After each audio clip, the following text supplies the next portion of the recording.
सत्यानन्दचिदात्मने सर्वान्तरात्मने श्रीमद् वेङ्कटेशाय मङ्गलम्।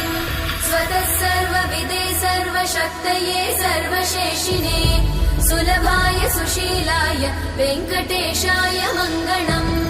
परस्मै ब्रह्मणे पूर्णकामाय परमात्मने प्रयुञ्जे परतत्त्वाय वेङ्कटेशाय मङ्गलम्।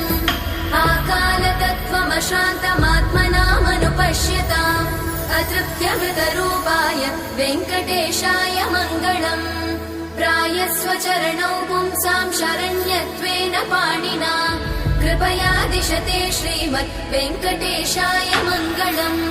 दयामृततरङ्गिण्यास्तरङ्गैरिव शीतलै अपाङ्गैः सिञ्चते विश्वं वेङ्कटेशाय मङ्गलम्।